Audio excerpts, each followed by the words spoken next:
Yo, once again, it's on. Back at you one more again, Real Kens TV in the house like kitchen sinks. And before we get into this afternoon story, if you will, y'all jump in the comment section. Let me know where you're chiming in from. I'm in Lexington, Kentucky. Let me know your city, your state, your hood, your set, whatever it may be that you representing. And let us know if you're the man or the woman that you proclaim to be. You know, I got an email, as I so often do. And out of the blue, it was from my dog, Lil Tre, man. Now, I'm sure most of you all, okay, what's the significance? Who is Lil Tre? Calm down, relax. I know a lot of y'all want me to get to the heart of the story like as soon as I start the video, but it don't work that way at Real Kens TV. See, at Real Kens TV, it's 30 minutes or better. So, meaning that when I say that it's 30 minutes or better, I got to break everything down for you all. I got to paint a picture for you all. But again, simmer down. Because at the end of the day, when it's all said and done, there is a message. Y'all rock with me, man.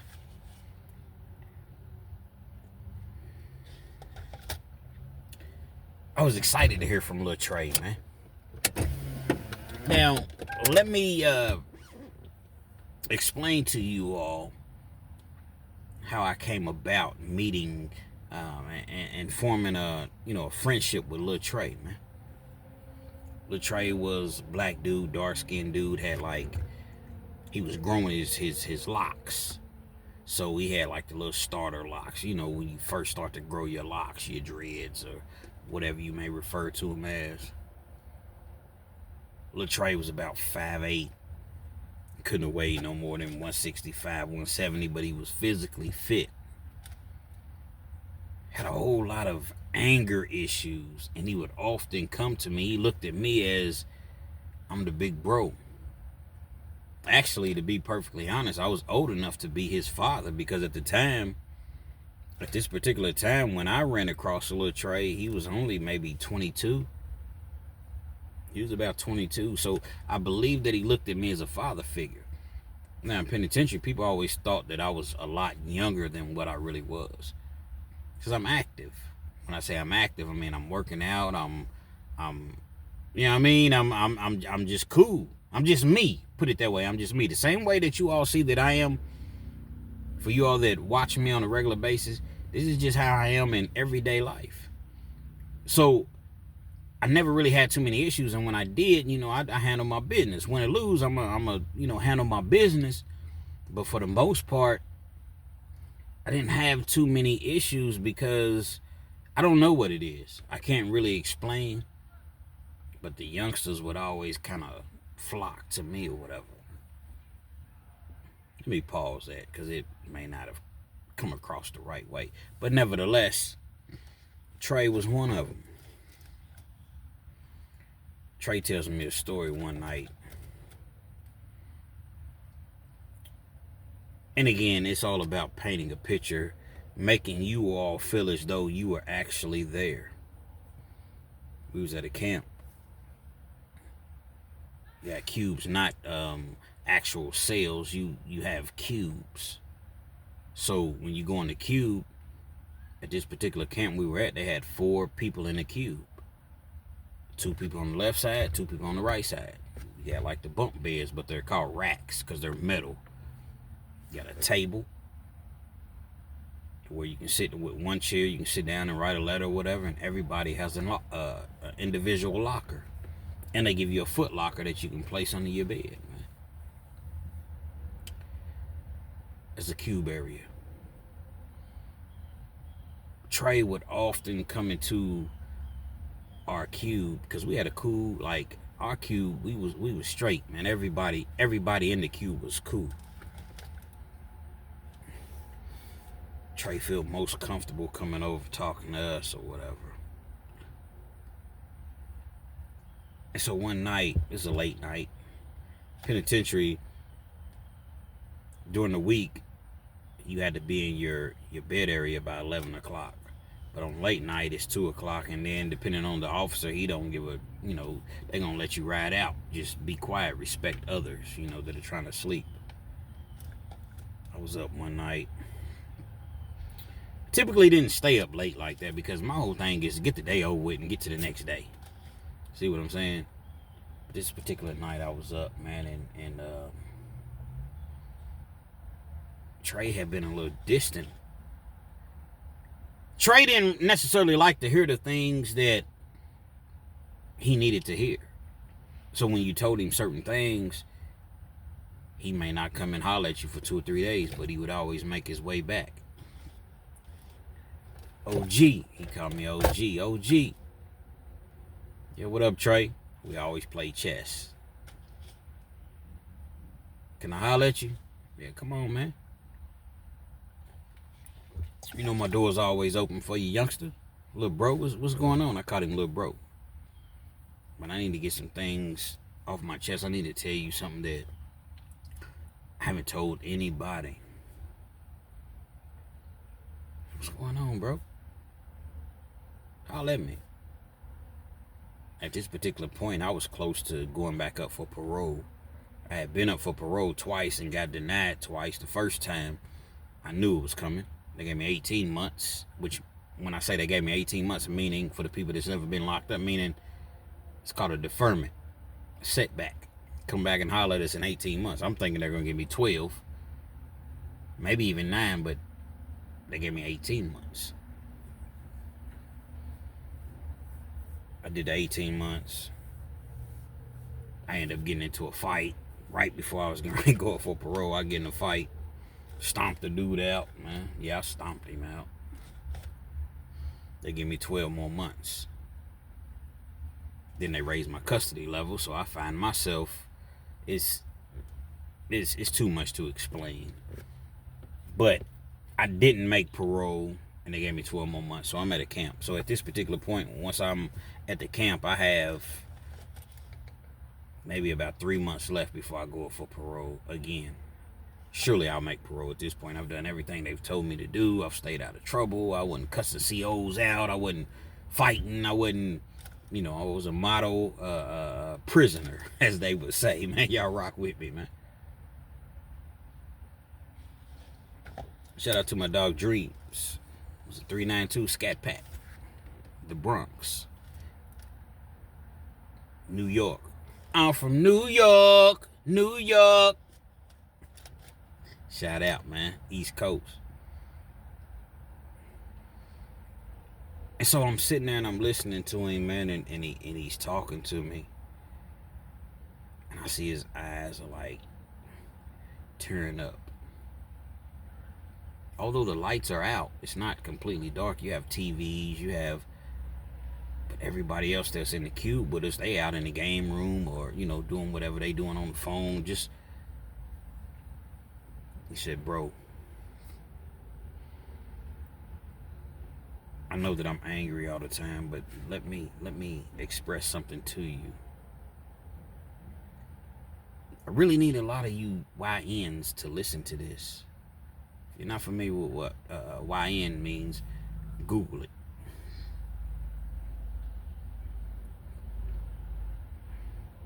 Penitentiary, man, there's no guns. There's no guns, man. I seen a dude doing an interview the other day on the internet, and his shirt, he had they were promoting and selling these t-shirts. In Draco's We Trust.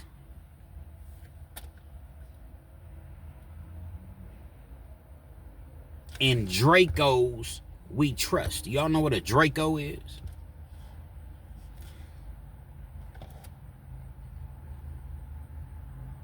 The problem is, the Dracos is what's sending you dummies to the penitentiary.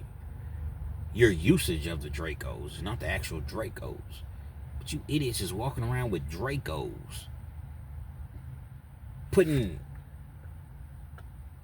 civilians, people that, it's not at war or it's not in the streets, you putting them at danger, because when you fire one of them Dracos, ain't no telling who's gonna get hit. See, bullets don't have any eyes, man.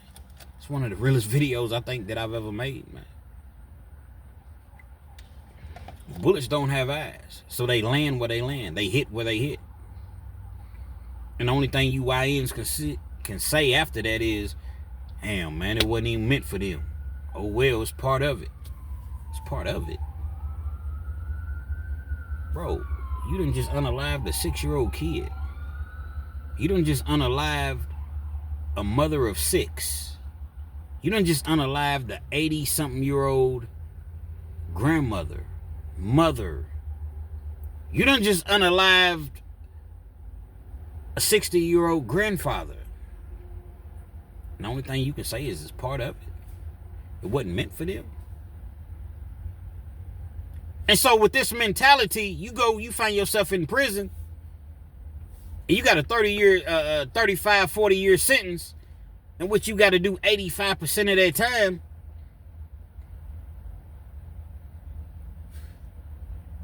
You can't bring your Draco in with you. So what are you going to do? What are you going to do, brother?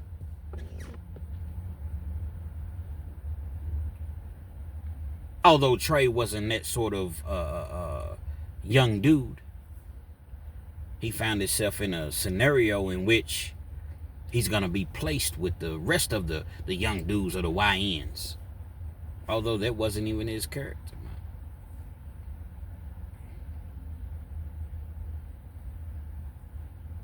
He's out with his friends one night. It's about 4 of them.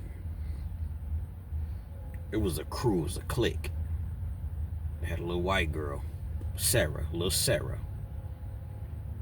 She was part of the clique. Everybody was cool. They didn't get into any trouble. They minded their business. They smoked their weed. They was into hip hop. They were, they drank a little bit or whatever, but they minded their business. They didn't bother anybody.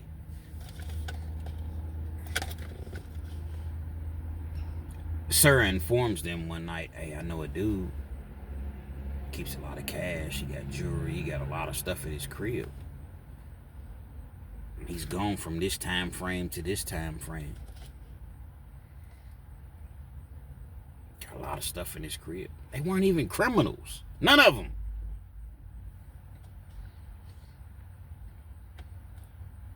Well, I mean, are you sure? Man, I'm positive. Well, how do you know this? So Sarah was messing with the dude. The dude was a married dude, but he had a separate crib on the side. So he would mess with Sarah, kick her a little money or whatever here and there, or whenever she came through or whatever. So she lets the crew know, and at first they just kind of dismissed it and, didn't really. Man, we're not doing that, man. We're going to keep making these beats, man. We're going to keep making these, these hip-hop beats, man. My beat was off a little bit right there. That was spontaneous. But nevertheless, a couple weeks later, they decided, man, somebody brought it up in the crew, like, so how much bread you say he got in that house, man? Man, I don't know, but I just seen piles of cash, weed, jewelry. Man, the guy, he got some money. They decided to make their move. They're gonna break into dude's house when he's not there. From the time frame that Sarah gave them, it's like a 9-10 hour window to where he's not home. They're gonna get this weed. They're gonna get this money. They're gonna get this jewelry. Everything's gonna go as planned. Nobody's gonna get hurt. Nobody move. Nobody get hurt. Nobody move. Nobody get hurt. Nobody's gonna be injured. After all, nobody's in the house. Nobody lives in this house with him. Sarah's over there. She leaves like the window. There's a window in his house or whatever. She kind of leaves it cracked so they can come right in the window. When they go to make their move, Sarah's not there. It's the 4 other dudes. Lil Tre being one of them, along with 3 other dudes. Everybody's black but Sarah. Not to say that Sarah wasn't cool. I'm just, again, painting a picture for you all, man. They go in. They looking around the house, but where Sarah said the money was at, it wasn't. So they called him, man, you said, no, it's there, I'm telling you. So they're searching and looking and tearing up. But these are youngsters, man. At the time, they was like 20 years old, 19, 20, 21 years old. They go in the refrigerators, all type of food. They get to making sandwiches and pulling out the chips and cutting the music on or whatever. And Lil Tre is seeing this, and he's like, bro, what are y'all doing, man? Come on, man, let's get this money and let's go. Come on, man, calm down, dude. They ain't gonna be home for another 7 hours, man. We good. Sarah had said that he'll be gone for like 9 hours or, whatever the case may be. Lil Tre, man, was some dumb, but not plumb dumb. And the reason I say some dumb is because he went in, he partook in this crime. But he realized, man, I'm dealing with some idiots here. Y'all my dogs, but I'm not getting ready to go do 20 years for y'all, man. I'm gone. Lil Tre left. I'm gone. Literally left.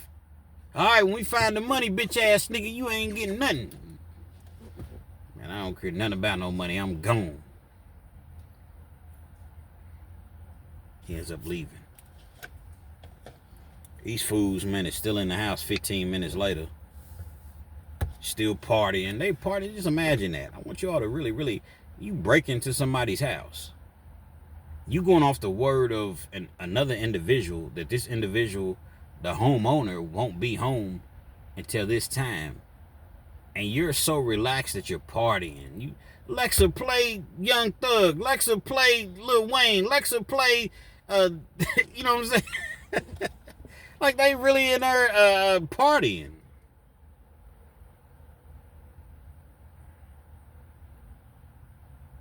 What they didn't count on is that the homeowner ended up coming home unexpectedly. Homeowner comes home. He sees lights on in his house. What the heck is going on? Turns his lights off or whatever. Instead of pulling into the driveway, he kind of just creeps around like to the side of the house or whatever. Because he had like the little motion detectors, the light. Like when you walk in the front yard, the lights would turn on or whatever. Y'all in the house playing Travis Scott, jumping around, drinking and shit. Eating the man's food up, chips and sandwiches, things that, Hot Pockets and, the things that young people like to eat.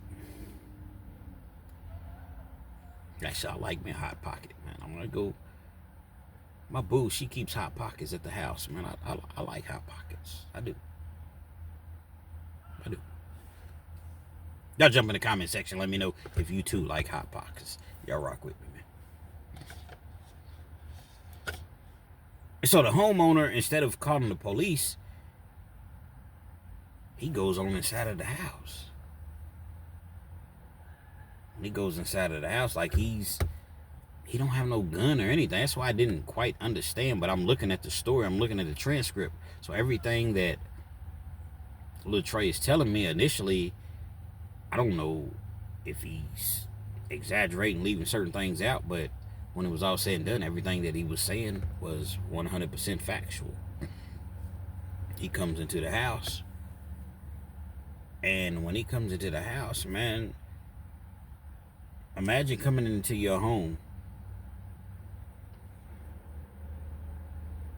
1, 2 o'clock in the morning, and you have intruders that are in your house, but you don't have a strap on. You got a strap, but it's in your house. Comes in. Obviously, is commotion, is conflict. They get to fighting. They get to, they trying to get him because they can't find the money. Where's the money? Where's the money? This dude, man, he's, according to Tre, he's, probably in his 30s or whatever, so he's able to fight. There's 3 of them, so they 19, 20, they don't know MMA or anything, so he's able to fight them off or whatever. One of them pulls a knife out from the kitchen, little thing where you keep your knives at or whatever, like in the Jason movies. Or in the scary movies, there's always a knife thingy. I say thingy because I can't think of the name, but where you keep your knives at on your counter or whatever. They pull a knife out, they cut him. They end up getting out of there. Only thing they ended up getting was got a couple of electronics, ate some sandwiches, they partied, drunk a little liquor or whatever, and they didn't really drink like that. So, they probably just took like a little shot, whatever. And they was gone. Obviously, dude calls 911, 911 comes or whatever. Now, at this point, this is an easy case. You got fingerprints. He can identify him. He got, you know what I'm saying? Like, I'm not going to necessarily say an easy case, but it's not the hardest case in the world to solve. It's all over the news. This is in a small town, man. It's in Kentucky. Small town on the western parts of Kentucky, Tennessee border.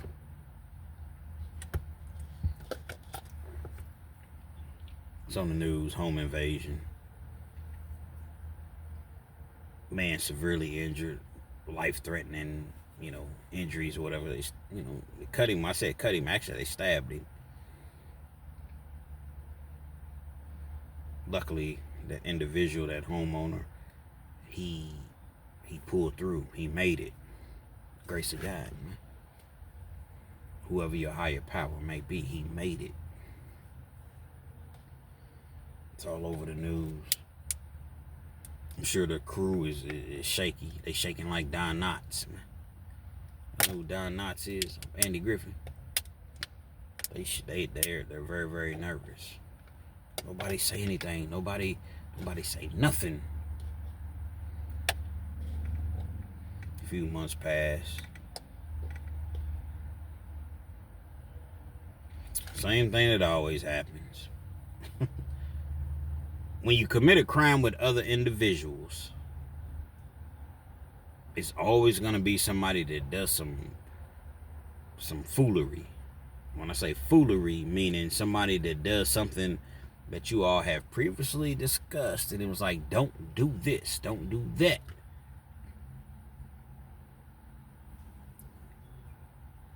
One of these fools that have taken some jewelry from the individual's home goes to the pawn shop. I guess he can't move it on the streets. He goes to the pawn shop. Goes to the pawn shop. The jury, the police had already tracked however they do what they do, police business. They bring him in. Interrogation. 21-year-old kid. We know this, we know that. We already know. Just tell us this. They trick you. Just tell us this. They're not going to say we're going to let you go, but what they will do is insinuate that they're going to let you go. We know that you're not the one. We know that you're not the one that planned it. You're not the mastermind. We know that you're not the one that pulled the trigger or had the weapon or whatever. You want to be home with your family, right? Or you want to be here in a jail cell. Tell us what we need to know, and everything's going to be cool. And you tell them, and guess what they say? Stand up and put your hands behind your back. But I just stand up and put your hands behind your back. But you just said, and I told you everything that I knew. I told you everything that I knew. That's how them police play, man. It's a crooked game. It's a dirty world. It's a dirty game, man.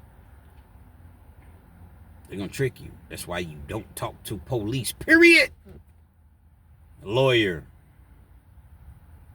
All you say. I don't have a statement. Lawyer. That is my statement. I guess that was an oxymoron because I just clearly said I don't have a statement. But then I said lawyer, and then that is a statement. Lawyer. However you want to slice it and dice it, brother. However you want to do it. I go into my wrestling mode characters from time to time. When you walk that aisle 17 times. Let me tell you something, Tony Schiavone. I got the snakeskin boots. the Rolex watch, the 5-carat pinky ring, brother, the $3,000 sports coat, the $1,200 sunglasses. My glasses obviously didn't cost $1,200, but let's stay in character. The $1,200 sunglasses, brother, and you have the nerve to come out here on national television and interview the Nature Boy, 17-time heavyweight champion, Ric Flair. But your sports coat, why mine costs $3,000, Tony Schiavone, costs $250 off the rack at your local department store. Woo. Put that camera back on me.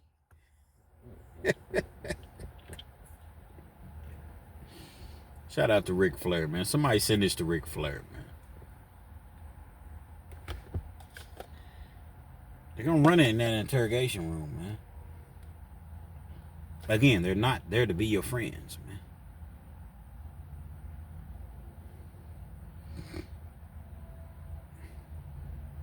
Individual that gets caught up pawning the stuff or whatever for, the pawn shop, they crooks too. They crooks. I got a $1,500 watch. Immaculate condition. Y'all want to give me freaking $40 for it, $50, knowing that you gonna come back and resell it for $700, $800, $500. You gonna negotiate. You gonna go back and forth. I'd have been in pawn shops. I understand how it works. Take the bread. They want your ID, fingerprint, whatever. Piece of jewelry is in the system and stolen. So now you find yourself, as I've already mentioned, in the interrogation room. You scared to death. You ain't never had no criminal charges, no convictions, no anything. So you tell the people everything about everything. You tell on the other 3 co-defendants that was in the house with you, including Lil Tre. Even though he left, you tell on Lil Tre. You tell on little Amanda, Miss Innocent Amanda. Everybody gets picked up. Separate rooms, they're interrogating Lil Tre, man. And again, I seen the transcripts. Lil Tre didn't say anything. A couple of them didn't say anything, but a couple of them did. And all it really takes is one person. But guess who's the main person that talked the most? Y'all jump in the comment section. Let me know what you all think. I'm not even gonna say anything for a second. I'm gonna give you a second to jump in the comment section. I'm gonna intentionally give you all a second to jump in the comment section. And I'm making me a beverage right here, man. I'm a grown-ass man. So I'm a grown-ass man. I'm gonna make me a grown-ass beverage. Yeah, we keep it really real, Ken's TV. We do. You did. I didn't say what type of beverage. But just know that it's a grown-ass beverage. And the only reason I'm doing this is because I'm trying to give you all time to jump in the comment section and let me know, who do you all figure was the one? It was Amanda. Not like it was a major surprise or it was little Amanda. She spills the beans, along with a couple others. But again, who do you think they really, really took towards and believed? Let her go. Everybody else is incarcerated. $10,000, $15,000 bonds, man. Man, come on, man. Who can make a $10,000, $15,000 bond, man?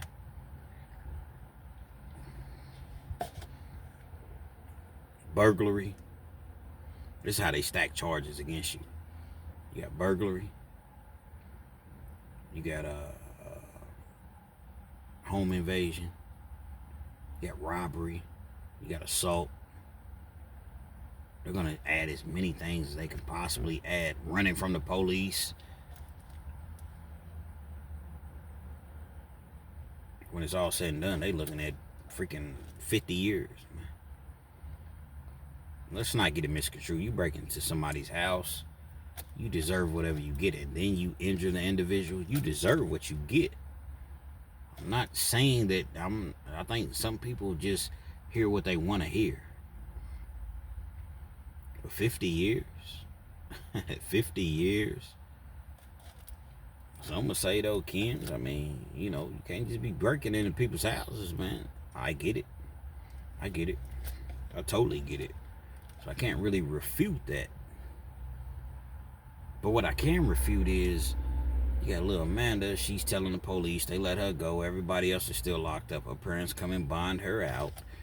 They got a little money. They let, Amanda didn't even have to be out there in them streets. Some people had money. But she was trying to be in the in crowd.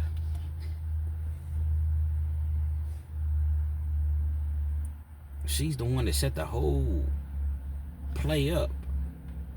But is the state's key witness. Nobody can really go to trial. You got this little young white girl, no disrespect, getting on the stands, and she's gonna, because when she was in the interrogation room, it's like they already know what to do. They pressured me to do it.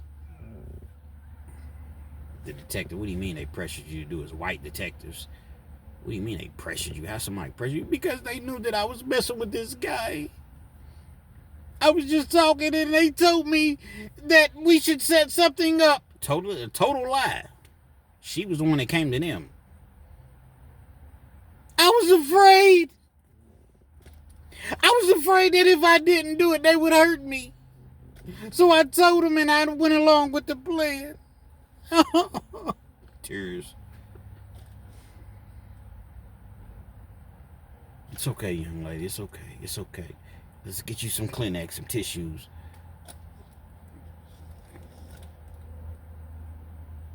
That's how it works. Look at the P. Diddy trial.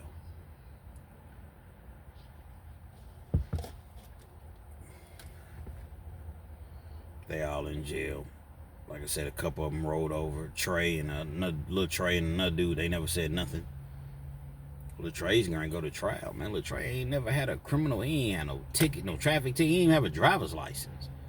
He was 20 years old at the time of, the occurrence or whatever. He never had no juvenile record, no nothing.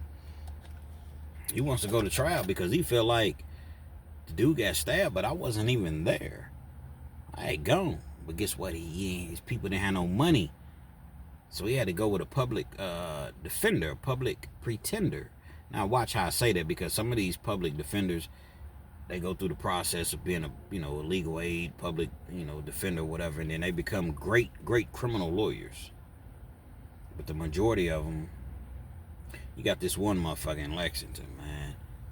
I don't even know what his name. He ain't Chinese. He's like, I don't know where he's from. He's not from America, and there's no disrespect whatsoever if you're not from America. But I can't remember where he's from, but they call him Win One Soon. Win One Soon. And what they're saying is win one soon. Literally, win a case soon. All this dude does is get his people to cop out. And he obviously works with this motherfucker been a public defender for 30 years. He obviously works with the prosecution.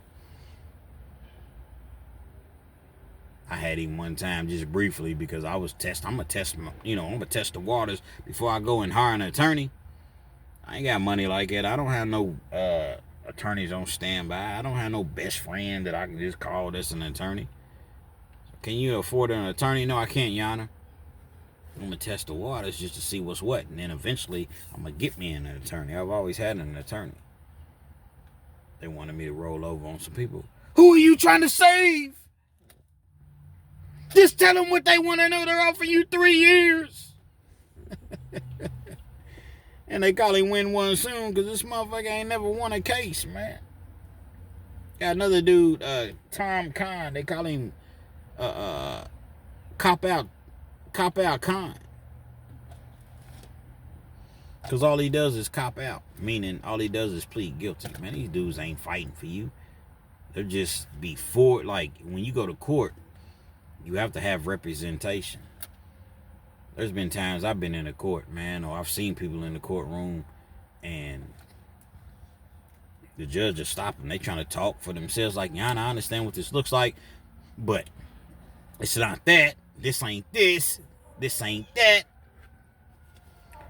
Mr. Such and Such, Mr. Kins, I'm just use me as an example. Your lawyer can say one word and do more for you than you can do saying 100 words. They're not listening to anything that you say. They're gonna listen to your attorney, but they're not listening to anything that you say. So now you got these individuals. You got two of them that are already ratted, plus little Amanda. Lil Tre wants to go to trial, but I can't because I got this public pretender, and he cops out to a plea deal, and they give him 9 years. First time offender, 9 years.